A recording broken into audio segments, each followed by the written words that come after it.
All right, so we have a great call today, great podcast. I am with Mr. Jesse Hal from the podcast, The Missing Link. And Jesse, we were just talking before we went live. You have an amazing podcast, like an amazing podcast. Like I said, you're coming up on 1,000 interviews. The whole concept of it is everybody has something to share. We put the puzzle pieces together, and you have interviewed some amazing people. A lot of them I know, some I'm friends with, and welcome to the podcast.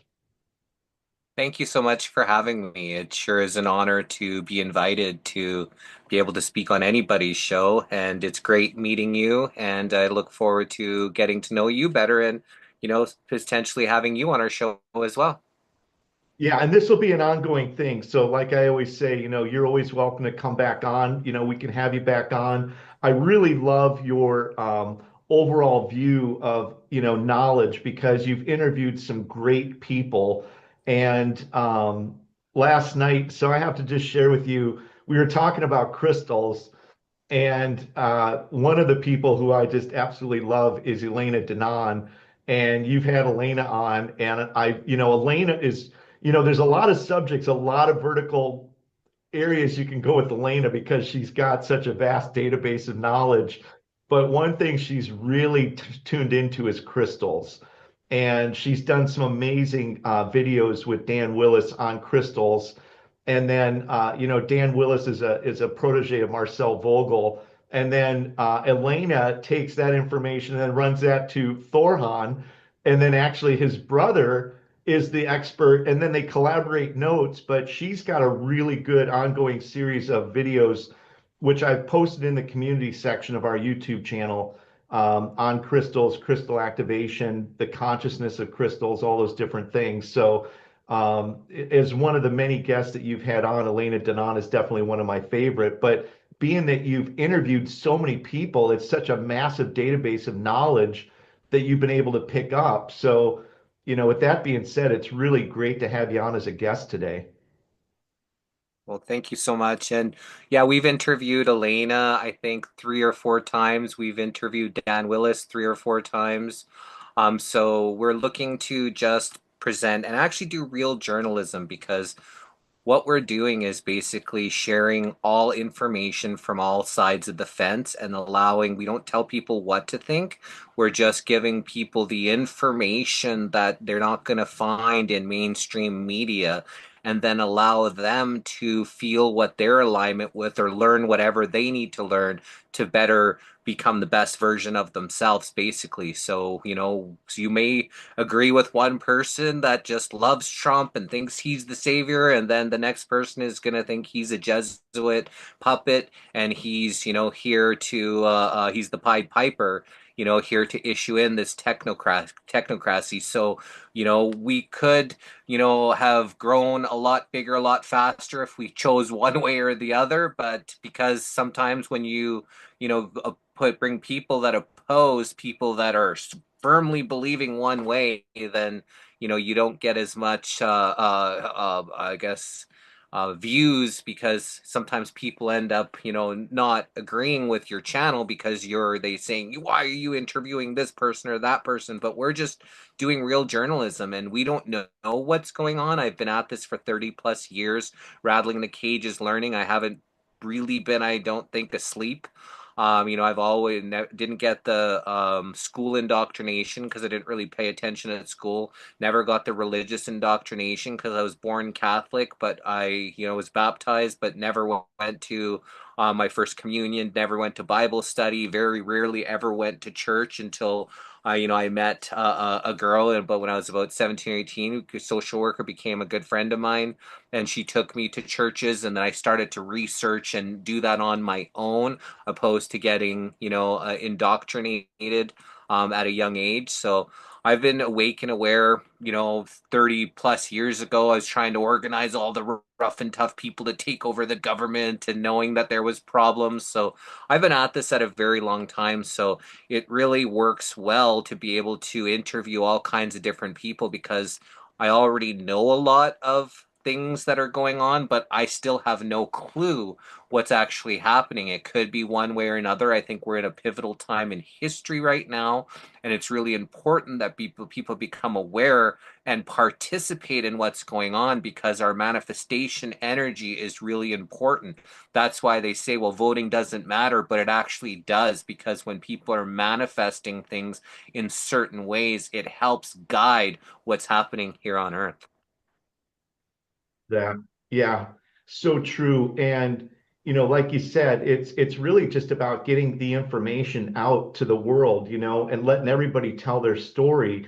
And certain people resonate with certain things, but I do have to say that even though there is some political stuff that you've done, a lot of what you're doing is just really great knowledge. Like when you're talking with Dan Winter, Elena Denon, Dan Willis, you're really talking about people that are getting into subject matter that's really kind of not in that realm. It's really just, general information about the universe and how it works. And I agree with you 100%. Like right now, I feel like there's like everything's in what I would call an acceleration phase where the time is starting to move really fast, the timelines.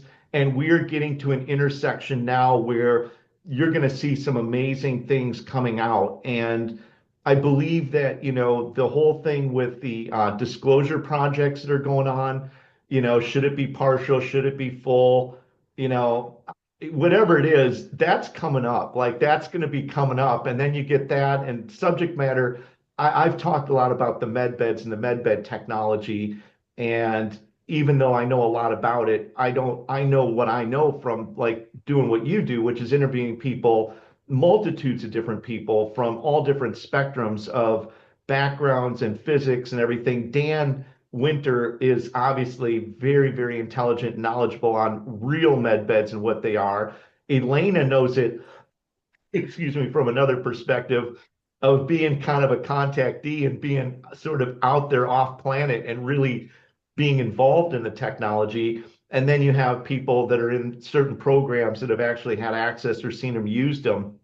And so it's always a culmination of all those different backgrounds, to get those knowledge bases of information out there to really put that together. But in this day and age right now, there's a lot of talk about when are those coming out? When are we going to start seeing that technology? When are we going to start seeing a lot of this advanced technology, which could be technically anti-gravity or whatever it is. So like there is a lot of stuff right now that I think, Jesse, in the next 3 to 5 years, we're going to see a lot of stuff starting to come out, start learning a lot, and we're really going to start moving this thing forward at a very fast pace.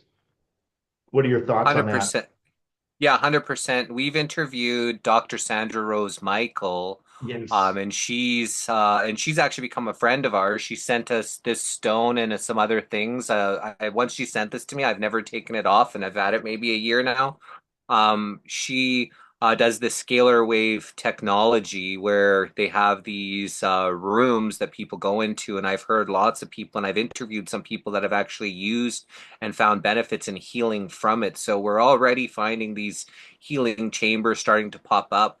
The future of medicine, obviously, what you put into your body is, of the utmost importance. So as we become more aware, and that's why we bring a lot of people on that talk about different foods and food structures and, things like that, but also, using these frequencies. So this may not be, very well known, but 5G towers are not, I guess, weapons of war. They can be used, but they also can be used for healing, and depending on what frequencies are emitted out of these towers. So anything above 60 gigahertz could actually be harmful, but if they're resonating at more healing frequencies, so just because, people are saying these towers, there's are, they're all bad, but it's not, like anything, things are not good or bad. It's how you use them. You can use things for good, you can use things for bad. And, depending on, I guess, who is the one, steering the ship will determine whether these things will be used as mass surveillance system weapons against us, or if these will be used as healing towers to emit healing frequencies, like they used to have these big bells above churches all over. And then when the Nazis came in, they came and removed all the bells everywhere, all throughout Europe. And, they wanted to remove the bells because actually just those bells, these giant bells ringing, would emit these frequencies that would be healing. So, yeah, the future of medicine is definitely, non-toxic food, but also, these technologies, med beds, frequencies. And, we interviewed Dr. Andre Kalakis, I believe, from Argentina, somewhere in South America, and they're doing work on salamanders because salamanders can regrow their limbs. And so they're actually working on things to actually help people to potentially maybe even regrow their limbs. And we've heard about med beds potentially be doing the same thing. So I don't know if that work is going to coincide, but there's actually real doctors that are working with, animals that can, like our liver can regrow itself. So, we do have the ability to, regrow things ourselves.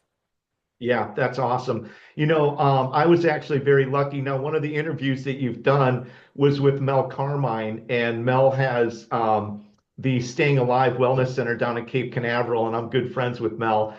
And he invited me actually to go down there. He's got Dan Winter's Therify technology, which is the dual tube plasma, which is very similar in nature to what Dr. Sandra's does.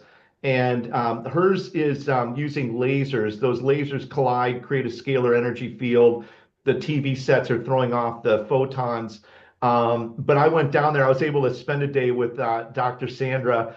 She's an amazing person. I love her so much. And she's really doing a lot of good in the world. And one of the things that you brought up is that these centers are everywhere. Well, Dr. Sandra's EE systems, she's probably got about 500 now, and that is a real powerful technology. Mel actually had somebody last month that stayed in an EE system every night for 30 days and went in and got blood work done and actually showed that the telomeres on the telomeres actually had grown a significant amount in just a 30-day period from sleeping in there.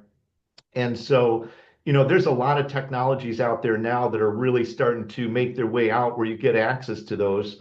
Um, and I think that, the wellness centers with Mel and that are, starting to become more of the future.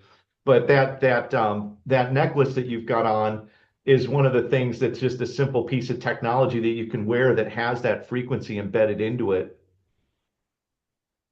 Yeah, and my girlfriend gave me this one. That's the Aries Tech, and so this helps with frequencies, Wi-Fi frequencies, and things. I definitely, I wherever I'm at, I put Oregon. I've had someone who actually gave this to us. We're going to be interviewing again this Friday. Got these by the Wi-Fi routers. Definitely, I whoops had a different friend here who actually these are other different Oregon necklaces, so I've got big shungite, I got Oregon, and like I've been doing lots of things over the, many years. I think it was 11 years ago I stopped drinking alcohol. 10 and a half years ago, I stopped all synthetic drugs. 10 years ago, I stopped smoking cigarettes. 6 to 7 years ago, I stopped eating meat. And I haven't had a cold or flu since I stopped eating meat, 6, 7 years ago. I wasn't affected this last 5 years by any of this stuff. I didn't ever wore the breathing inhibitor, went around hugging to people at all the rallies, went where I wanted, did what I wanted. I'm in Canada and in Alberta, and, people looked as, commie Canada, China, they say, because our links to China. We have Justin Castro as the prime minister that's in charge, and people thought that we were pretty harsh with lockdowns and things, but I didn't experience any of it. There was a couple places that didn't let me in. There was an organic store that wouldn't let me in without the breathing inhibitor. There was a pot store, cannabis store that didn't let me in. and Canadian Tire was the only three places. And I went everywhere. Costco's. They would sometimes I just walk in and nobody said anything. One time they handed me the breathing inhibitor. They're called masks, but they're not really masks. They're called breathing inhibitors. Someone handed me one. I just put it in my pocket and kept going. And I didn't get bothered. I didn't get harassed. And I think it's because when you have emit your own frequency and you have a balanced place, you're in a positive state, you don't get bothered. I know I've had friends who have kind of similar attitude towards me, but a lot of chaos in their life, who have ran into problems with people. Why don't you have that mask on? And and having, negative situations here in Canada, but I never got to experience that. And I'm quite large and maybe have some crazy eyes, so maybe that helps for people not wanting to mess with me too much when it comes to these protocols that they tried to put into place.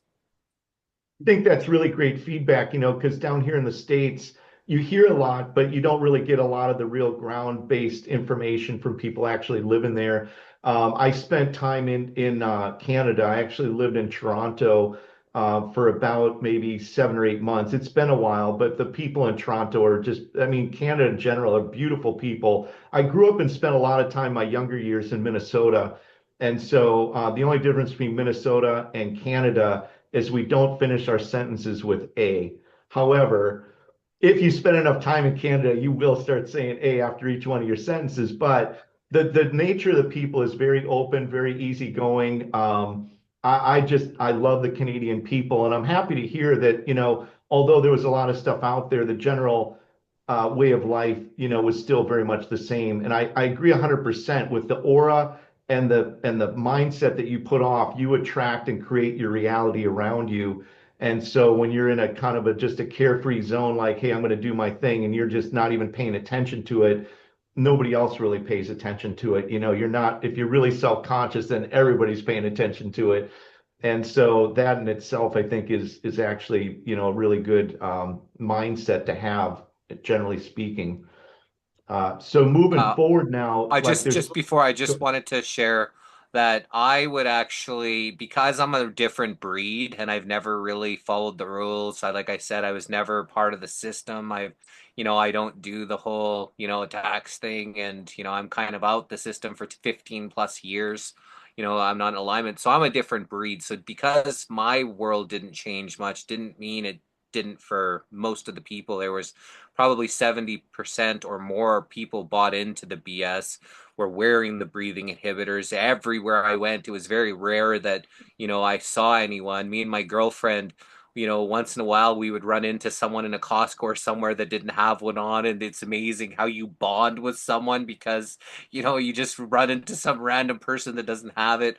Other people that would see me or us, without them on, would sometimes put it. I'd see them, I'd look over and I'd smile at them, and then I could see them pull their breathing inhibitor down and things. And so when you're brave, then it helps others to be brave as well. And I think that was the best part. So it did affect a lot of Canadians because a lot of Canadians bought the BS, bent right over, took those, needles as they suggested them, and a lot of people are suffering because of it. Yeah, and Jesse, it brings up a good point because it was really a wake-up call for a lot of people. Unfortunately, a lot of people still just really can't figure out the real reality of what's really going on. They kind of live in this pre-programmed reality that's been fed to them. And for people like myself, this gets into your family, so there's members of my family, namely my mother, who I love dearly, who has been in the nursing field my entire life since before I was born. She was an RN. And, this is her world. And it's like, no, we have to do this. And like, Mom, I love you, but I'm good. But, it got into different things where you couldn't really, the one thing, Jesse, that I really felt was a whole subset of things going on from this was division, right? Like, in addition to all the other stuff going on, it was really a way of dividing people and really separating that gap where, should I, shouldn't I, there's obviously people like us that are pretty knowledgeable what's going on and understand like a much deeper reality of what's going on. Hey, David, how you doing? And then there's the people that just don't know because they've just been brought into this whole thing. They just don't know. And but when it was all said and done, I felt like the number one thing that was more important than anything was trying to be loving, compassionate to everybody because the physical part of it was one thing, but the psychological part of it with the division and a lot of that other was also a big part of the agenda or part of the waves of what happened. And so to move the whole thing forward, know that it's now behind us. Theoretically, I think it's pretty much behind us, but to have unity and love and compassion and to be able to accept and love everybody regardless of what side of the fence they fell on. David knows, I know, the people that we're dealing with on some levels are very good at what they do. They've been doing this a long time. They're masters of it. When you get into some of the guests that you've had, they're not even, like, a lot of them really aren't even human, but they're interfacing with human population. But when it comes to psyops, when it comes to all the different things they do, there is a point of time, like we were talking earlier, Jesse, where I got to chuckle and go, God, you guys are so good at this because they really do get people to buy into the programming that they're putting out there. And some people are able to kind of see through it, others aren't. But when it's all said and done, knowing how crazy the world is right now, I do try to say, right, regardless, I want to be compassionate. I want to love everybody. And I really acknowledge that the time that we're in, it's very easy to not know what's really going on. And that's really part of what's going on right now. David's joining us here in a second. We'll jump down to him. But really, what's really going on is that dual agenda where the knowledge is going to start coming out. What you're really doing is helping get the knowledge out so people can start assimilating the knowledge and start recalibrating thought processes and really starting to get information that they might not have gotten elsewhere. And it's very much like planting a seed, right? Like maybe it takes 3 to 4 years for that tree to grow. Maybe instantly it sprouts and they get it, but it's not between us, it's really between them and God. And you're doing such a great service to really help get that information out there to kind of unite everybody, right? And to get to kind of clear up the clouds and say, look, there's a big ray of sunshine and we're all underneath it and the clouds are moving away and we're moving into a world of love and compassion. And so underneath all the interviews of what you do, that's really like a really big thing that you're really having an active part in doing. And I'm very grateful once again to have you on with us today. Thank you. And I think it's a good time to talk about before we started doing the interviews. Like I said earlier, I've been at this for a very long time, kind of being awake and aware to what's going on. I didn't do too much online. I would sometimes guest on people's shows to talk my information, what I thought was happening in the world pre-2020. Just for a couple years, but I never really had my own show. I didn't really see myself as the face of anything. Just kind of wanted to be behind the scenes, making people aware of what's happening, rattling these cages the best that I can. And then when the people started dropping in the streets, and I think it was in January of 2020, the first thing that I publicly posted was that I think they lit up the 5G towers and people are being asphyxiated, and that's why they're dropping. That was my what intuition, what kind of told me. But as things rolled around, they seen how they wanted the world to be in fear. And so I didn't want that. I thought that we need to do something to, counter what they're trying to do. And I think it was April 8th, there was David Wilcock had a Meditate for the Earth Day. And he went live and he had his Tibetan singing bowl. And then I said, you know what? I'm going to go live too. So I went live with him, because I told everybody before, we need to meditate for the earth, we need to pray for the earth. And I went live. I brought my Tibetan singing bowl and I was ringing my bowl with him and we were ringing the bowl and we were praying and meditating. Next thing you know, 20, 30, 40 people started showing up on my Facebook Live and I was like, holy macaronis. There's a lot of people and I spent time talking to people And they're like, you got to come back tomorrow. You got to do this for us tomorrow. Come back. And so then I went live the next day and the next day and the next day. I went live 11 straight months for 2 to 4 hours a night, 7 days a week. And we created this thing called the High Vibe Love Tribe. And that was a nice, safe space for people to come to. You couldn't talk about politics. You couldn't talk about the virus. You couldn't talk about anything but love. And, so people would be researching what's going on all day long. And then they had a nice, safe space to come to. So we were having at one point, we got up to like 3,400 live views, and I couldn't believe. So we started off, it was at 7 p.m. Mountain Time, 9 p.m. Eastern every night, 7 days a week, 11 straight months. While they wanted people in fear, I would put on some music and I started dancing, doing some techno dancing. And then I did that, started with 15 minutes, but worked my way up to an hour. Sometimes I even did an hour and a half of dancing. And I just danced for the world, put on some music and just started dancing. While they want the world in fear, I'm raising that high vibrational music, rave dancing. And then we kind of slowed it down where we put on a guided meditation, put on some healing frequencies. I was ringing my Tibetan singing bowl. I played some bongo drums, and I was just up on camera every single night raising the vibration, giving people like, say, look, hey, this guy's not afraid. Look at this guy, he's actually enjoying himself while they're wanting the world in fear. There's the high vibe love tribe that people can come to. And that's what kind of, because I kind of was gaining a lot of popularity with what I was doing, I was asked to be the host of this truth or telethon.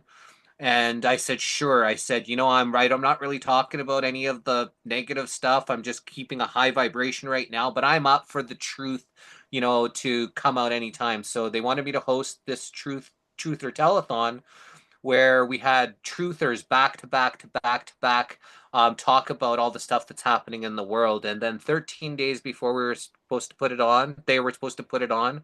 The one lady calls me crying, hysterical. They want to sell products. It's not happening. We're not doing. I said, look, me and you will put this thing on. So 13 days before it was supposed to go on, we started with zero and we got all these people. We had 26 truthers back to back to back. I hosted it, I emceed it, I put it on. I did. Sometimes people would, cancel, and I'd have to either call somebody in the back texting people, hey, I need you to come on the show, or I actually had to do a 15-minute or 30-minute, monologue myself, and I wasn't even ready for it, but I work really good under pressure. And some people wanted monologues, some people wanted dialogues. I had no idea. We just threw this thing together and we had the most amazing event. And people said, Jesse, you found your calling. You found your calling. And hence, after we did 3 of these truth telethons that birthed the Missing Link Live, I had all these contacts of all these people, that we had met, and we just started interviewing people. And the very first person was Henna Maria, an activist out of Denmark. He used to be at the United Nations, beautiful soul. And then the next one was John Paul Rice. He was an actor from Hollywood. Now he focuses on abuse and child trafficking movies. He's a director. And then we had Lee Camp. I just sent out a message. Hey, I just started the show and I'm wondering if you'd like to be interviewed. I seen him. He had millions of views on his stuff. He said, sure. I was like, I couldn't believe it. Reached out to David Icke. He was our interview number 15. And I Oh, just couldn't believe that, we started the show. We started reaching out to people and everybody just started saying yes. And I was like, holy mackerels. And now we're into it almost 1,000 interviews later. We've interviewed some of the most amazing people, very, very well known people that people know in a lot of different channels. And we're really fortunate to be able to have not only spent some time with these people, but gained all the knowledge and wisdom from all these different perspectives, throughout, this earth. yeah, your guest list is off the charts. And, when you're launching a podcast or you're launching a channel, it's a very humble thing because you're looking and going, look, I know you've got 100,000 subscribers and I've got a small number, but I love what you do and I really want to bring you on. but it's almost destiny, Jesse, right? I mean, it's almost like the planets aligned and gave you all those circumstances and all those different scenarios that kind of led you into that. And then, when you tap in and you start doing it, it's like you really feel like, number one, you have a real sense of purpose, but then you kind of feel like this is really my calling. This is really what I'm here to do at this time in this place, is to really help get this information and get this knowledge out. So that's actually a great story. I've actually really enjoyed watching a lot of the podcasts that you've had, and the fact that you got a lot of these really big names on right at the beginning, it really tells me that this was meant to be. Like there was an internal calling to even to these people saying, yes, I need to be a part of this. And when me and David talk, we always talk about the Akashic records, right? Where all this information and all these interviews are sort of stored, eternally, where at any time there's a timestamp that you can come into where during this time, place, and circumstance, these were the surroundings, and this was the information, and these were the interviews and the vibrations that were being put out there to advance the civilization and move us into higher places of consciousness. 100%. And, I feel good that I've done, what I can. A lot of, us doing these interviews and things where we were trying to give a voice to the voiceless. Doctors are being censored. We've interviewed over 100 doctors in our, 960 interviews that we've done. So more than 10% of all of our interviews have been actual doctors, and they were being censored hard. So we knew that's what we focused on for the first couple years, was trying to get all the doctors I could, because I think their voice needed to be heard the most. And I have a lot of family that, bought into the BS, and, I've always, been kind of like crazy Jesse, or, cult leader Jesse, or conspiracy Jesse. I've always, because I've never, the black sheep, never followed the rules, always done my own thing.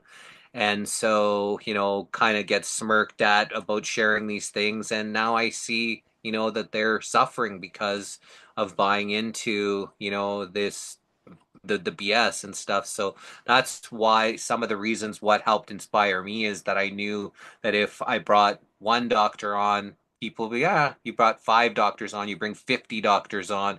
Well, if you're hearing it from 50 different doctors, you're more likely to maybe, hey, maybe there's something to this. So, those are some of the reasons what helped motivate me, is trying to reach people that I knew, that I care about, that maybe they could, maybe open their eyes to things, because I'm interviewing some very, very well-known people in the world, and a lot of doctors that are saying, hey, maybe you shouldn't put this stuff into you.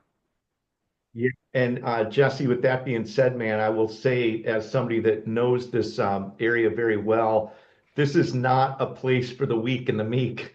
Like when you start going into some of the subject matter, number one, for the docs, that they're putting themselves in a very serious position sometimes, and this is this is not people. There's more to just having these podcasts on. I mean, you're putting yourself out there, and this is a very unstable time that we're in, where the powers that be really don't want a lot of this out there. They really want to control like what you're kind of hearing, and so anything that breaks out of that is not popular. I'm trying to powder puff this and keep it as powder puffed as possible, but I think when you're willing to put yourself out there and you're willing to take that risk and you're willing to put that information out there at a time when it's not following what the powers that be really want to hear. That's that takes a lot of courage. I mean, it takes a lot of courage. And so from a perspective of not being just a journalist, it is sort of being a spiritual warrior in some sense. You have that knowledge that this needs to be done, and it could go really bad. Like it could go very sideways very fast. And for a lot of people it has. And so to have the courage to step out there and say, I'm going to keep pushing, I'm going to keep pushing. And there's a lot of setbacks. And I know you've suffered a lot of those. And I'm very aware of those. And I'm not going to get specifically into those now because I don't want to do that. But I do think it's important for the audience out there to hear that, you're getting this information, and you're really, you need to be grateful, and you really need to understand that this is not easy to do, and there is a lot of things that happen behind the scenes. Most of the time, you'll never hear about them because Jesse, I know for somebody like yourself and even myself, it's not anything that I want to endorse, promote, or even give any credence to because our goal is to get the knowledge out there, and we will fight those battles on our own battlefield, on our own time and place, and not really give that information out. But thank you for what you do on that because you know that specifically that whole thing that was just within it's still in the rearview mirror and it's still very close and it's not very far behind us. That was a point right there where things got very dicey very fast. And you know, Jesse, I talk a lot about technology a lot of times. And if you get into the history of a lot of these people, namely Tesla, Rife, Lakovsky, you know, these people were they went through hell and back to develop these technologies. A lot of them didn't make it, and a lot of people sacrificed a lot for technology that we're using now. And so these are stories and things that most people don't know about. A lot of the technology they don't know about because even though it was amazing technology, it was put into oblivion and kind of taken out of the public eye. But there's a lot of stories that go with that, and you're carrying on that tradition of saying, look, whether it's technical knowledge on products or whether it's information on the world or spiritual information, you know, you're willing to put that out there. So, and you've gone much deeper into it than I have. I mean, in all honesty, there is a point for me where I'm like, oh man, I'm just not ready to take on, you know, some of that stuff that you have. So I'm very grateful, and I really feel like people like you deserve a lot of credit. And from it as another person that I would consider to be following very much the same path as you as a journalist, dude, you've really put yourself out there. And I know, like, trust me, I know very well where that goes and where that can go. And thank you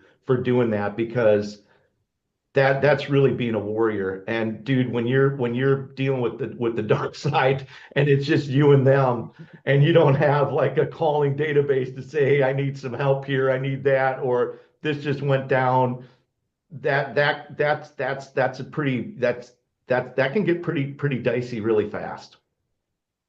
100%. And I've always felt like, one of God's warriors. I feel that this has been a spiritual battle. And, some people said I'm from the angelic realm. I don't know what that means, but I'm just here doing the best that I can to make people aware of, what's happening because I think that we really can change the course of history. I don't think things are predetermined. I don't think God wants us to have, things to get so bad here that, that he has to come, Yeshua has to come down and save us. I think that we are, the return of the Christ. And I think that it's up to all of us to come here and to make sure that, this earth, this realm, stays in a balanced, loving vibration where we can, move on to something better, where this dark, can no longer, flourish here because we're vibrating all too high. And I think that part of the agenda was to keep us ignorant, stupid, and divided. And so that way we could just, slave away without really knowing. And, with the emergence of artificial intelligence and technology, it seems like the slaves have becoming less and less needed. Hence why this whole agenda to poison the world has ramped up, because they're, human slaves are less needed. And that's where the whole transhumanism thing's coming in, where they're wanting to amalgamate, people with computers, this bio-digital convergence where they've got fully programmable slaves. Now we're still have the people like us that, don't buy into it, and, they're wanting to, mold the world where they don't have these people like us. And that's why we're at this pivotal time in history, whether or not we are going to come together to stop, this insane agenda, or, does the next part of prophecy have to come to fruition? Well, I like to circle back to Elena, because I love Elena. She, on the last interview she did with you, she talked about, the powers that be have been kind of running things for about the last 9,000 years. And, we're spiritual beings having human experiences. They try to lock us into the opposite as human beings having a spiritual experience once in a while. But once that knowledge gets out there and once that love and compassion starts getting out there and we start getting to a higher vibration. That's why I think, things like trying to be compassionate, because I mean, like I said, I give them a lot of credit. They're very good at what they do. Number one, making things very decisive. You're either on this spectrum or you're this spectrum, and just keep widening the gap and get it as goofy and as crazy as they can to really widen it out. But when it's all said and done, if we can say, look, I love everybody, man. I mean, even though you think this way, you're still somebody's mom, you're still somebody's sister, you're still somebody's, best friend. So it's all good, man. We can still find the things that we do connect with, which is let's sit down and have dinner together, or let's have some fun, playing Monopoly or whatever. I mean, there's still things that we can do that revolve around us as humans and tie into that. And the other thing I want to say is, Jesse, this is present tense, brother. Like, you are literally on every podcast you do making the reality a reality. So it's already in progress. It is already a happening thing. It already is in motion. And you're taking a very active role in getting that information out there and doing it in a very loving and compassionate way, without judgment, without kindness, unconditional. Let everybody speak their piece. Let everybody speak what's in their heart, right? Not monitor, not influence it, and just being that open source person that's really helping to raise the vibration. And there's a lot of people, in that realm now that are really starting to step up. And I do believe, like with anything with manifestation, if we already if we already assume it to be true and it's already happened, it is, right? The pre-programming of saying we want this outcome, and then they throw out a movie and it's like, oh my God, it's a disaster. But then we are the opposite, where we already have achieved world peace. We already are the evolved species of spiritual beings, and there already is love, joy, happiness, and all these issues have already been gone, they've dissipated. And the crazy thing is, and this is, I'll leave this, I'll throw this back to you. I know David's kind of in and out right here, but ultimately, and Dan does a great job, Dan Winter. God, you've got so many great guests, and I just love these people because they really are beacons of light. When I think of Dan, Elena, you've mentioned a lot of great names, but Dan really understands the makeup of a lot of these extraterrestrials, and some just don't have the capability to have love. Like, they haven't, it's not even in their frequency set. So even though they're negative entities, and even though they've got all these issues with control and all that, it's because they've reincarnated into a body that just doesn't give them the spectrum of love, compassion, and all the things that we have as humans. So number one, obviously we have to be grateful. Number two, we have to understand the gifts that we've got and access them and use them. But number three, at some point, and this is very hard to do, and I'm not saying like we, forgive and all the other for everything, because there's a lot of horrific things, but we do have to at some point show some love and compassion to these other entities to try to get that forgiveness, because holding on to anger, hate, and all these emotions that a lot of this generates brings our frequency down, and it kind of feeds into what their outcome is and what they're looking for.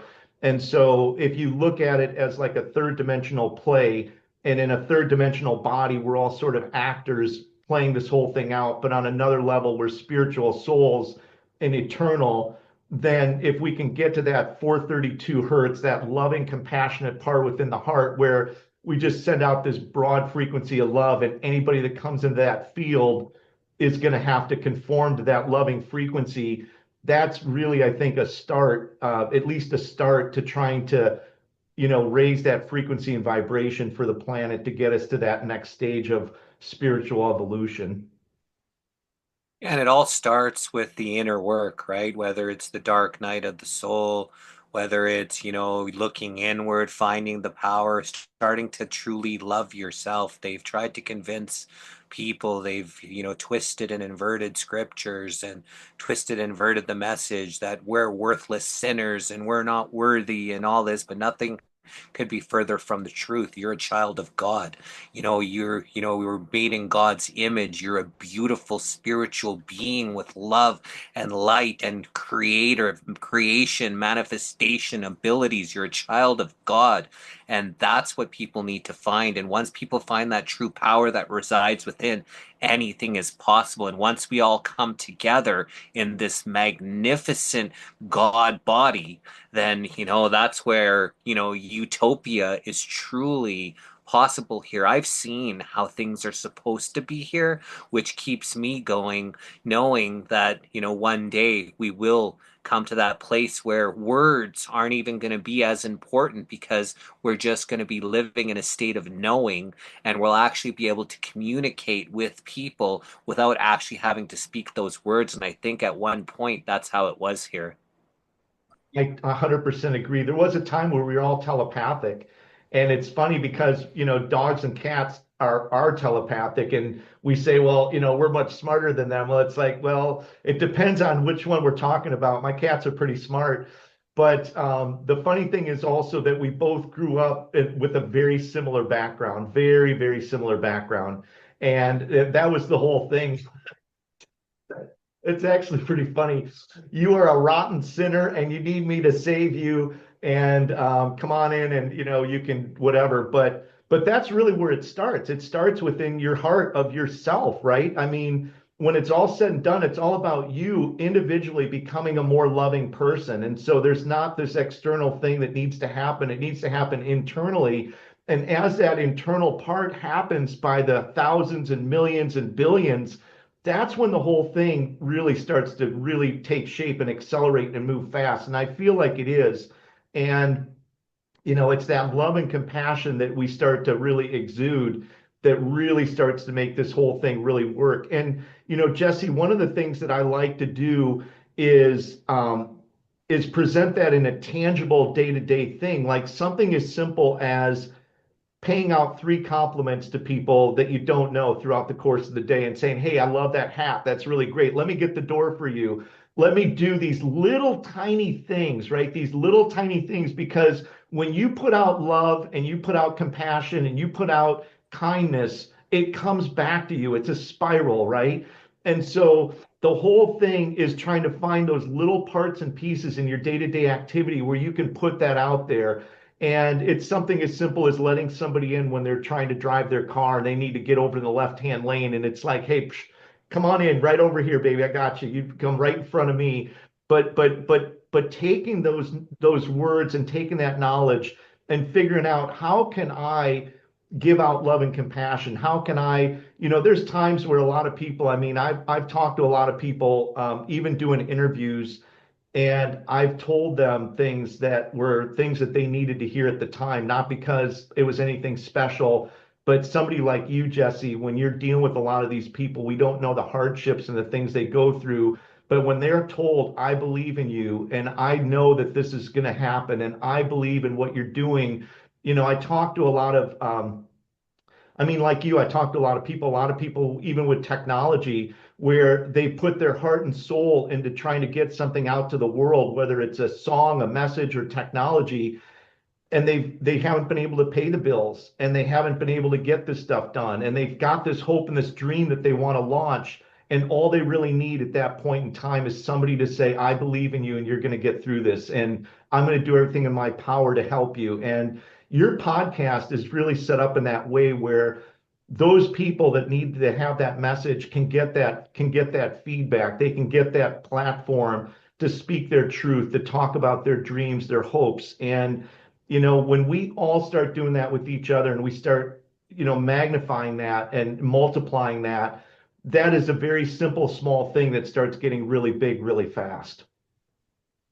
Yeah, and we have a whole Rolodex of very well-known people, but we don't focus on them. You know, when they pop up here and there, we focus on giving a voice to everybody, finding those people that are struggling, finding we've interviewed a lot of people that have had to deal with child protective services, taking their kids away from them. We're just sharing their story, giving them hope. Then others, wow, this person is going through this, and seeing that, you know, a lot of people are going through a lot of similar things. And once you start to hear that you're not alone, then it helps strengthen people that other people are fighting and this is what they're doing. And we've connected a lot of people in a lot of different ways. And I think that that's one of the best parts of what we've done so far in our journey is link the people that have needed to be linked together and, you know, help them along in their journeys. And we've had many people that have actually said, like, you've literally saved our life. And like when you come up to someone and they hug you and they're like, you know, this is the second time you've saved my life. I was like, what? And like that's like 30 years before that, when I was hanging out with lots of rough and tough people. I was walking down the street, and this guy that I knew from, you know, junior high school was going to pick up his girlfriend, and a bunch of gangsters were trying to take her home, and she was drunk from the bar, and he was going to pick her up. And they were just about to kick his ass as I walked up. And I'm like, no, no, no, you guys get lost. This is my buddy. And you know, he had, and I didn't remember because I was pretty inebriated. And he told me about this 30 years later. And he's like, this is the second time that you've actually saved my life because, you know, it was from the High Vibe Love Tribe, the Tibetan Singing Bowl. He had gotten severely abused 10 different times from the time he was 5 to 15. And he totally forgot all about it. And then, you know, 30 years later, he was at a big manager of a big corporation. And then he started to remember what had happened to him as a kid. And all he had was rage. And all he had was, you know, he had lost his job and he had to leave his family because he didn't want to be, because all he remembered what had happened to him. And when he heard me playing that Tibetan singing bowl, he said for the first time in years that he actually felt peace. And so I linked him up, that social worker friend that I told you about, that I had known from 18, that brought me to the churches and things. Well, she was a social worker dealing with women in abused shelters. So there isn't much, you know, for men. And then was able to get him some counseling. I linked with her, and he actually helped save his life. And he like hugged me and he's like, yeah, this is the second time you've saved my life. And when you hear those kind of things and just random people saying that you've actually helped save their life, you know, there's no monetary value you could ever put on something like that, and the feeling that you've actually really changed somebody for, or helped them for the better. And those are the type of feelings that, you know, that keep me going, knowing that, you know, we are making a difference. And I love that. And I love being a part of this place. I love my journey. I love Earth. If I pass on and come back, I'm ready to come back any day. There's people, I'll never come back here. Well, I'm not like that because I've loved this journey and I love being a part of helping make this place better. Love that. And you know that that is an intangible, you know, that's what gives you the strength and the courage when things get a little bit dicey to say, look, whatever it is, if I help that one person, it'll all be worth it. And at this point now, you've got probably hundreds, if not thousands of those stories. You're citing one, but there's probably hundreds more that you might not ever hear because they never were able to get back to you or they weren't part of your circle. And so that's what really makes it so special. Two people that I want to bring up, and I want to see if you've interviewed them yet. And if not, I'd like to introduce you to them because they are amazing people. One is a Canadian, the other one is Lithuanian, but I think they'd be great for your podcast. Are you familiar with Danielia Castell? No. Okay, so Danielia runs a nonprofit, and basically what she does is she brings world peace through communication with the trees. And so the Aboriginal people, you know, communicate with trees. Dan understands very clearly from a physics level how we communicate with trees. He's got a software actually, Flame in Mind, that can measure the tree resonance and the all that with the consciousness of the tree. But Daniel Leah gets all these groups of people together. So she's based out of Canada. She just did a world peace mission in the Middle East where they communicated with the olive trees. And what had happened was there was like a breakdown where they were breaking up the ley lines and trying to segregate these trees from their original peoples. And these trees become like there's ley lines that become plasma energy fields, that become conscious living fields of energy. And so Daniel Leah has these people in the Middle East and in Greece and Brazil and all over that literally communicate with the trees. And then they have these groups where the trees are able to come in and bring in knowledge and wisdom. And it's also with lakes and streams. You know, Dan also, and any Native American or Aboriginal people know that water is a conscious living entity also. So lakes and streams are conscious living entities, trees, obviously. And so the history with the Native American and original peoples, where those trees and rocks and streams were actually part of their tribal council. And when it came time to make decisions, they would consult with the elder tree or trees and the lake.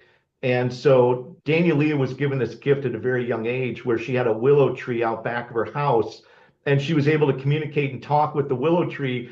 So she's kind of here in a third dimensional body, but she's very much like a lot of other people that you've talked to where they're coming from a higher spiritual place. They're running at a high vibration and they're tuned in. We all have the gifts. Some of us are more tuned into them than others. But she's got a great nonprofit foundation that I'll send you her information and maybe you can reach out to her.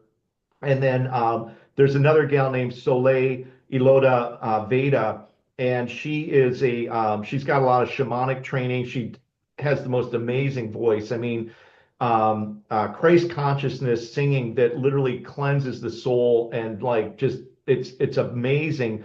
But she's also traveling around the world to help reignite the ley lines in the planet, where some of those ley lines were taken out or they intentionally tried to break them up.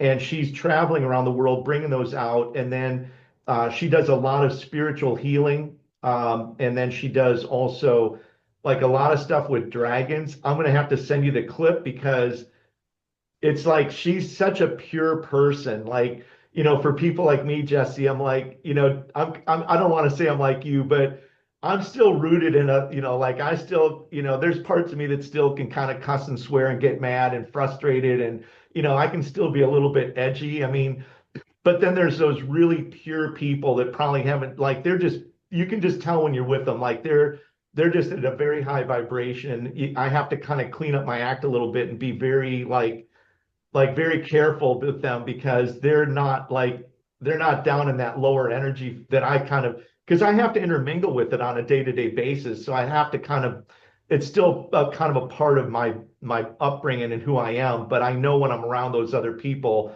even like with Dan and Lane and that, you know, you're at people that you know are just at a very high level of frequency that you have to kind of adjust it to the person that you're with. But she is an amazing person, a voice amazing, but she's also birthing dragons. I mean, I'm not going to get too far into it because I want her to tell the story, but there's something spiritual about the cleansing of the womb.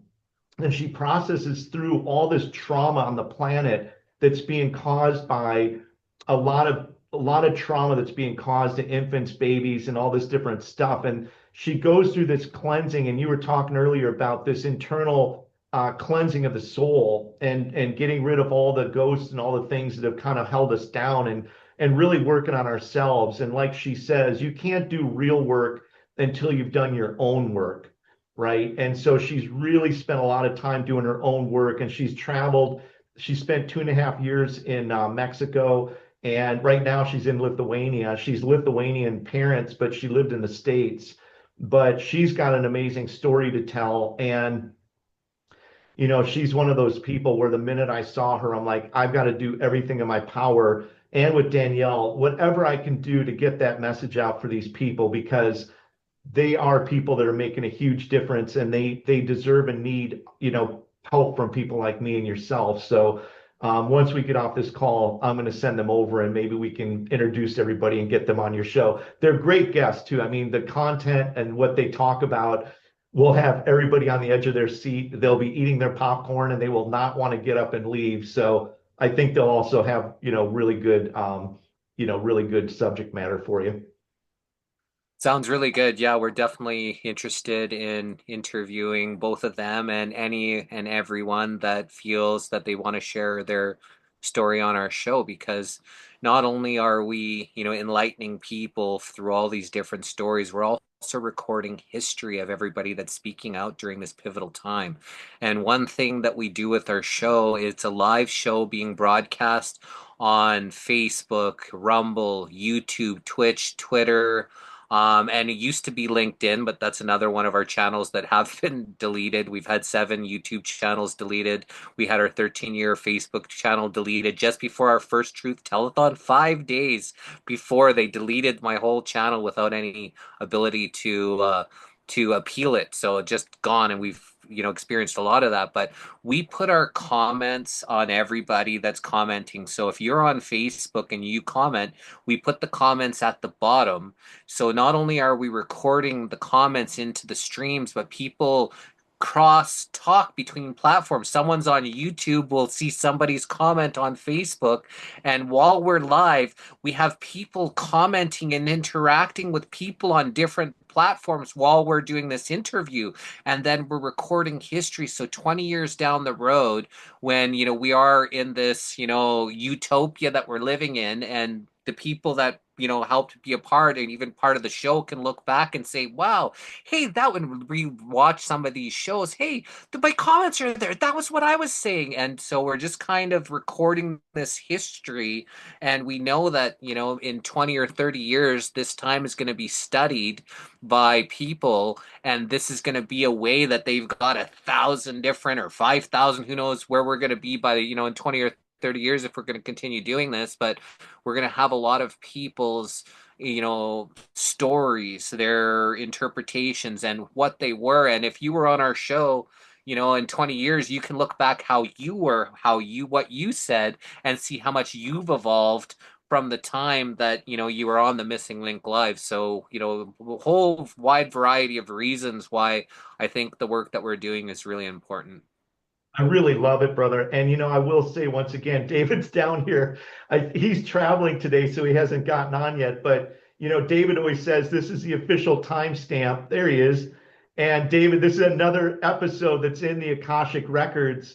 And David, if you're free right now, I do want to. We're getting close to the hour point, and before we sign off today, I do want to just talk about the Hibernation Festival. I want to bring Jesse in on that. Jesse, maybe you and David could actually do just a call with you and David because David's got amazing information and content. And right now, this is a really big thing that David's really spearheading, which is this Hibernation Festival. And David, with that being said, welcome to the podcast and jump on and if you can talk, give us some information about that and any feedback from what you've been listening to on the podcast. Great. Thank you so much for allowing me to say a few words here. And I do apologize. I'm not in my normal place. I'm actually in Sao Paulo. So I've been standing here. I had to walk the streets here on the cement, in the cement buildings, just to try to find a location that was at least considered enough for us to talk today. It was crazy. There's no grass here. Oh my God. Talk about unhealthy living. No wonder 25 million people suffering every day. And I didn't leave the island for over 6 months. So I had to come here. I didn't voluntarily do this. This is like a war zone. Oh my God. The local airport, it's not the international one, but man, the planes are flying over here. I think I'm in Baghdad or something, Iraq after 9/11. I mean, it's crazy. Look at, there we go. Oh my God. Disclaimer. I'm sorry if it's a little bit disruptive, and I'm not going to comment too much, but I've been listening in and out. It's been intriguing because I know both of you, but really, quite honestly, I know Jesse a lot longer. So, longevity and seniority and loyalty and things like that really play a big factor. Once we come together and like you've been mentioning, the love, once that, and also Jesse with the high vibe love tribe, you know, I've been part of that love tribe in the middle of the night in my living room, jumping around like, Jesse. I don't know if Jesse's trying to be like a Tony Robbins or something, but man, he expressed already his dedication, just commitment. 7 months every day for 4 hours. I mean, right now, just in a relationship to today, this is our, I think, seventh episode. It doesn't have to be just Sean and I, by the way, but we were doing it every day. And then Sean on Saturday said, I need a break, bro. I just like, there you go. You know what I'm saying? So, Jesse, Saluti. And that's not a Auschwitz, a Nazi type of, but man, you deserve such recognition. And you know what I would say to anyone listening to this in the future? What I've been told in my life, behind every good man is a good woman. Okay, that doesn't have any disrespect for other people that choose other relationships. I'm just talking about, kind of slang words. And one thing that Jesse mentioned is that some people like call him angelic. So let me ask Jesse, what is the name of your girlfriend? Her name is Angeline, and I've been told she's from the system Gaia. She's a Gael from that star system. She's a total angel. She's the kindest, most beautiful, sweetest person I've ever met in my entire life. And I've got angel bumps all over my body just saying that because, just her, in my life has helped me along in my journey. And I am so fortunate and so blessed to have someone so kind, caring, and loving love me the way she does. And it's nice to have that in my life and helps me be even more strength when you know that you have that kind of love in your life. David, Yeah, real quick, that's I just hold on just a sec. I have to say the actual saying is behind every man that's somewhat successful is a much better woman, not a good woman, a much better woman. So that's good. And I love the fact that your girlfriend's name is Angeline, as in angel, because those names don't happen by accident. The name that people are given is always in sometimes a very true, accurate representation of who they really are. And it's so nice to hear that you've got that person, like we were talking about earlier, David, that says, I believe in you and I'm here for you. And one thing I'm going to say real quick, and I want to get back to you, David. Um, Napoleon Hill wrote a book called Think and Grow Rich. He went and interviewed 200 of the greatest people. Andrew Carnegie, you know the story. But what was the one thing that every person had that were the most successful people on the planet Earth? The one thing they all had in common is they had a person that believed in them. Namely, it was normally their wife.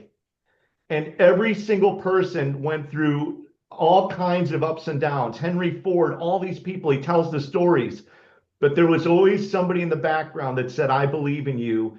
And that was the one significant difference that a lot of the people that were highly successful had that other people did not. So, Jesse, I love the fact that you've got that amazing person. David, I know you've got a very amazing person as well. But let me throw it back to you, David.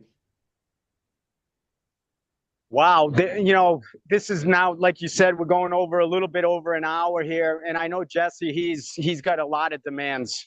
I've known him now, I don't know, maybe about 3 years. I'm not keeping track of any of this stuff. I would go nuts if I tried to maintain any of this.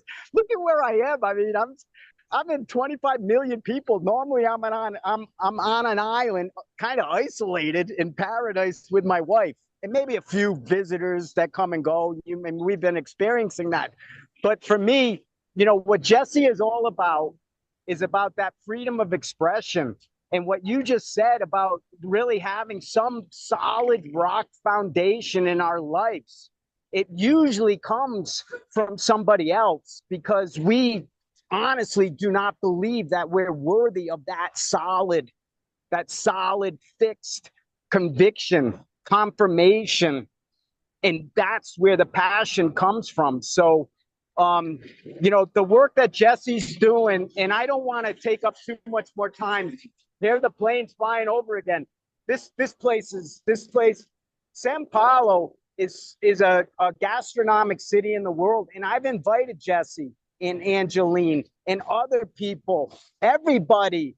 Not that Brazil is the place to be, but spread your wings. Right now it's cold. I'm sure, Jesse, right? What is it in Canada there? And how much snow do you have how many feet of snow are you dealing with? Well, we've actually had lots of snow, but it's actually we had the nicest fall leading up to winter we've ever had.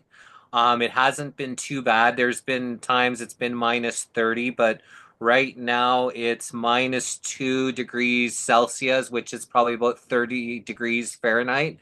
So it's not super cold. It is cold, but we manage the best we can. It's going to be +7 today, so probably about 40 degrees it's going to be today. So that's pretty good for, January here in Canada. But when you were talking about this, having this significant other, someone to believe in you, this journey here, especially with the Missing Link Live, we don't ask anybody for anything for what we're doing, so very little people donate to us. This has all been our service to humanity. I've funded all of this, and my team is just me and Angeline, so she does the graphics, the thumbnails that you were talking about, she shares it out, and then, basically I do the rest, and we have no budget. I've self-funded all of this because I know how important this was. Until of recently, some of the expenses are being covered by, we're getting viewerships and things like that. But basically, there isn't any money coming in, and but we know that this is important work, so that's why we're doing this. And hopefully one day maybe there will be some benefits from it, but as long as the world is becoming a better place, then we know that the work that we're doing and even the money that we're putting into making this happen was all for a good reason. That's Well, amazing, yeah, Jesse. Jesse, and you said something that really struck a chord with me when you said that people have told you that you saved their life and how valuable that is. And I'm going to say right now to you and everyone listening to this, especially Sean, you saved my life, bro. I responded to you, 2 days ago. And because we have that unconditional love for each other, and you know that I've never asked you for anything, and I've been a provider for almost 3 years. I bring you people, and you bring me people too. Like even with Dan Winter, you said after I contacted you and said I knew Dan, even though that you didn't know that I knew Sean and Sean knew Dan, and you didn't know the fabric of really the dynamics of where I was coming in, you responded in a championship way, you know, and so the message for you, and I do need to end because I have to go get a bus, and if I miss it, it's like 5 hours for me to get home. And right now, I'm like I have so much anxiety. I can't because I'm wearing flip flops. I'm not even grounded. I can't even find. I mean, I can go hug a bush or like Sean said, I can speak to the trees or do something, but there's nothing here to speak to. This is a jungle. This is a cement. Here's another plane. I mean, this place is out of control. But anyways, I want to just say in ending this to any of the people in the audience, the whole purpose of what Sean, Jesse, and many other people are doing are in alignment, in harmony with each other. But like Jesse just said, he and his girlfriend have funded everything he's doing, and he doesn't have much help. I am trying to offer help, but somehow it could be interruptive in some ways because really I throw a lot of stuff at Jesse and also Sean and other people. I mean, I'm giving it all. There's nothing to hold back, bro. Right now, our society is crumbling and our humanity is not going to be extinct. There's some, doomsday prophecies and all of that. But the reality is in unity, it coming in. Here's another. Oh my God. I gotta go home, please. Send me home. Beat me up, Scotty. Beam me up, Scotty. You know Man, what I'm David, I saying? love you, man. And Anyways, so it's the the first time I've message ever really seen in you closing outside of the here, jungle. and you guys can continue, but please send me the link because this is an epic show. This is classic. This is real time. And I can't continue and explain all of it. Literally everything Sean, you were saying, and Jesse were saying, I have a response for it. I'm just like, I can't shut up. I'm just like, you guys are talking about so much wonderful, rich stuff. I don't want to be left out, in the park, homeless under the bench, drinking Jack Daniels, for Christ's sakes. Give me the real food. I mean, so Just before you go, David, make sure that before you leave the place that you're at, try to find a tree, hug a tree. Imagine that the bottom of your feet are roots, and pull the roots and connect your roots, because it seems like if it is as chaotic as you're saying, it needs to be anchored. So make sure you send some love through the trees if you can, all right. before you catch your bus and get out of there. Well, we're going to try to do something to ground. And I'm not going to hold on to the batteries on the bus to do that or anything crazy. Anyway, so one of the things, Jesse, we're trying to do here is like the High Vibe Love Tribe concept. We're trying to do a 24-hour show, like a reality TV, and talk about the unity connection with spirituality. And really, even with all of that, all of the technology that Sean has, in the conversations you've had with many doctors, like you said, everyone that knows what's going on with our human body condition understands it's about love, but it's more important, it's about unconditional love. Because when you're unconditional, it's not just love, it's everything. There's nothing left. When we empty and we come and we reground, like you just said, Jesse, and thank you for that advice, get grounded. We, we we are in a toxic wasteland.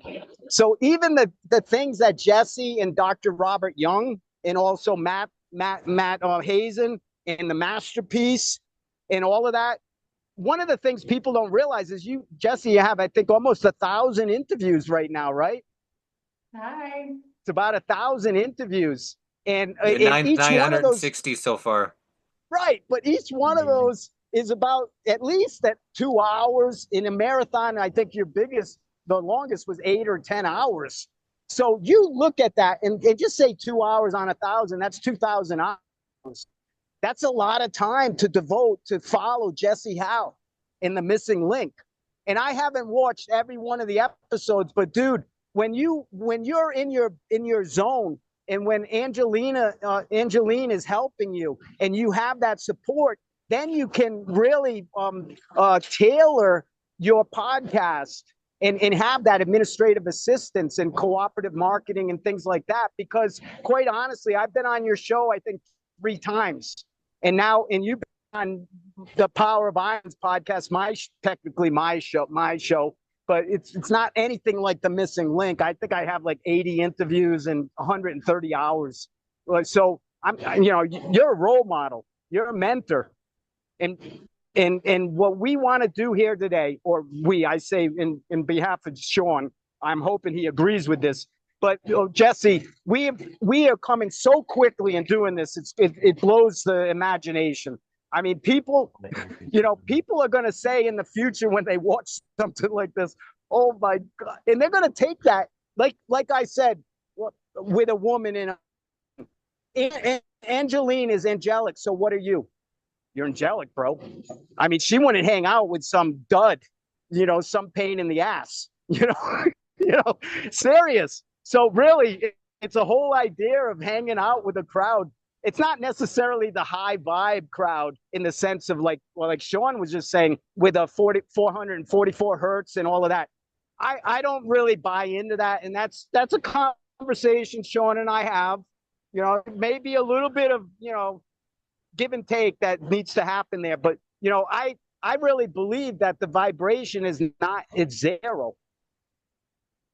See, when we are silent and all we do is absorb the moment, That's when we're authentic, and that's when information and truth is exchanged.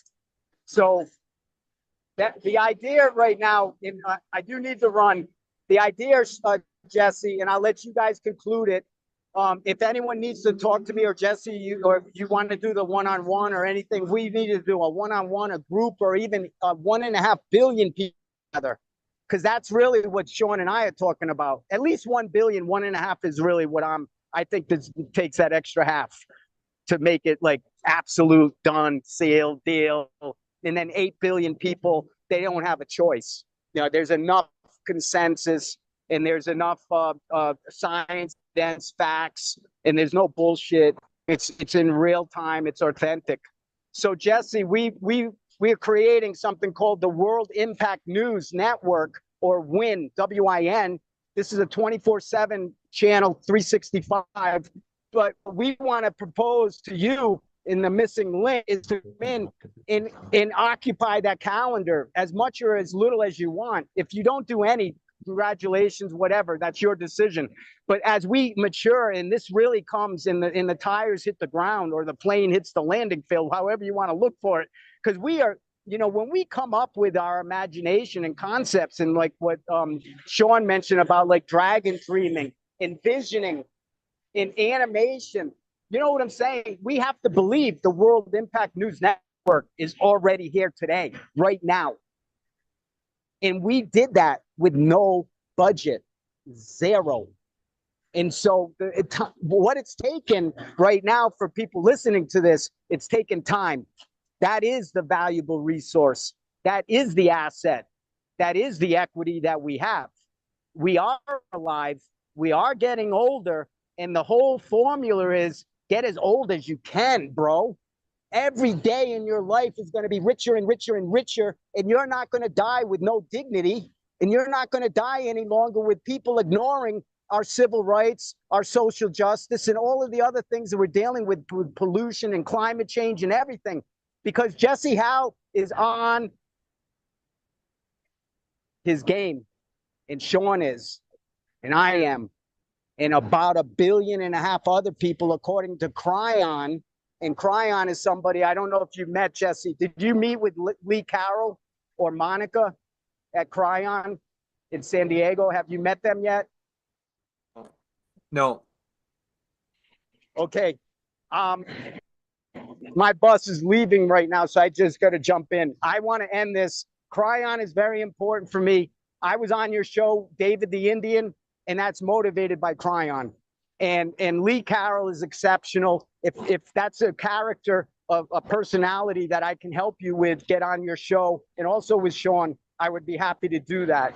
So the World Impact News Network right now is something that you can think about. Talk with Angeline.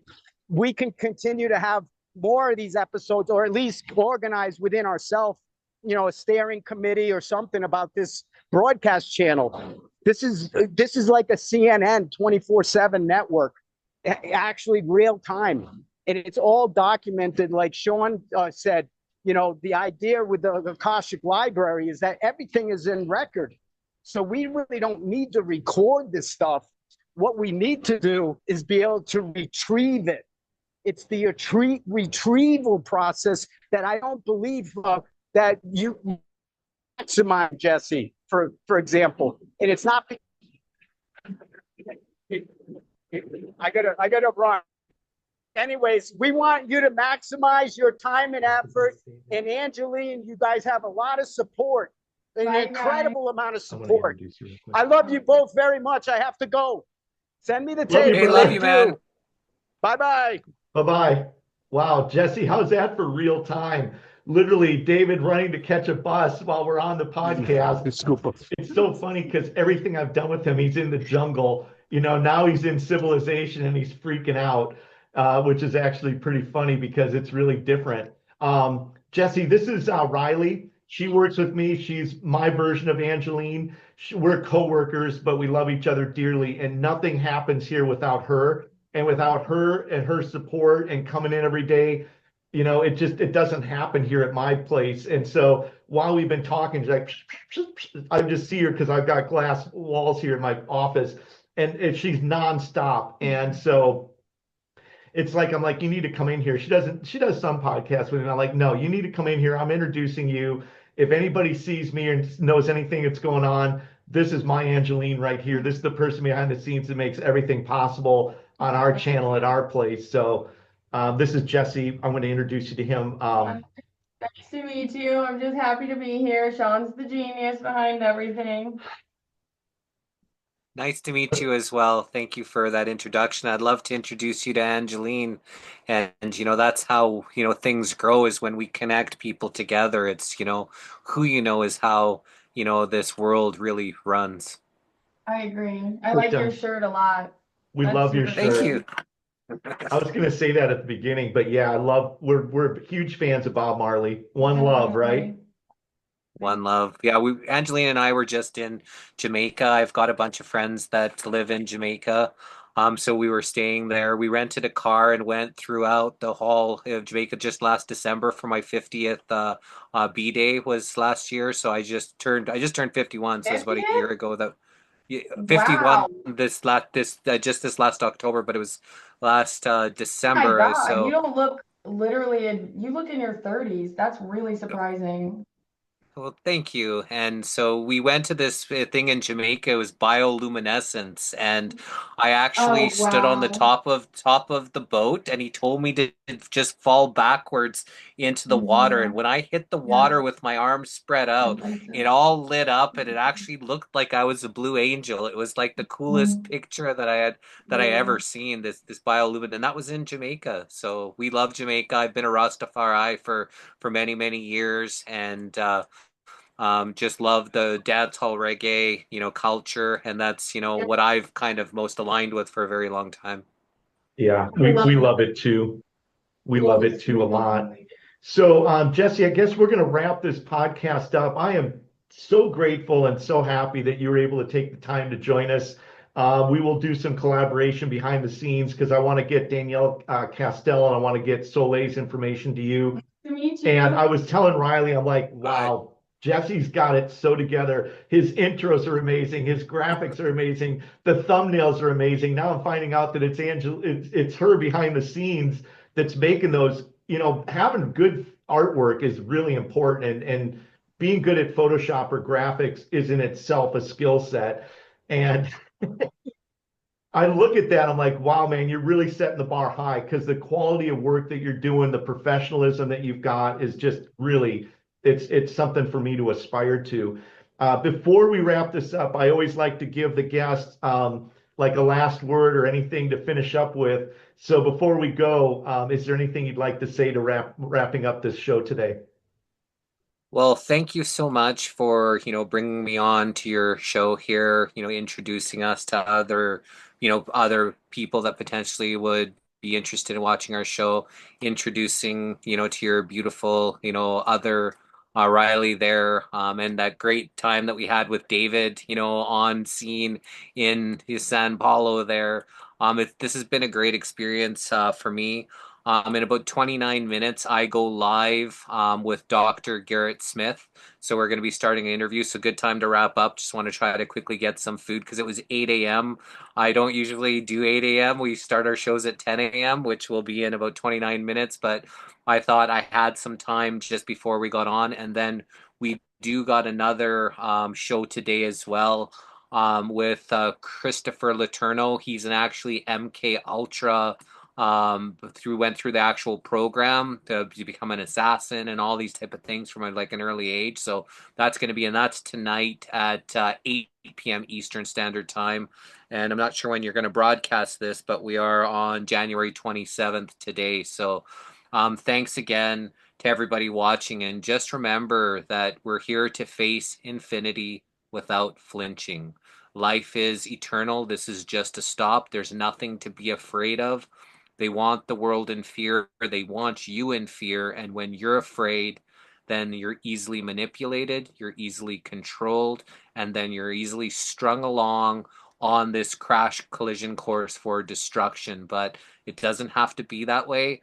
Once you learn to love yourself, you can easily love others and bring you to that golden light that place in time where you actually, become part of the healing, the loving, the people that are coming together during this pivotal time in history to make this world into a utopia like I've always known it was meant to be here. So I see this as a heavenly realm, not a hell realm like some people seem to think of it. And it's all within you. You can either choose to live in that, the kingdom of heaven is within you. So align with that kingdom of heaven, align with that love, and then you'll see the magic happen where love vibrations and good things happen to you because you're in alignment with your true self.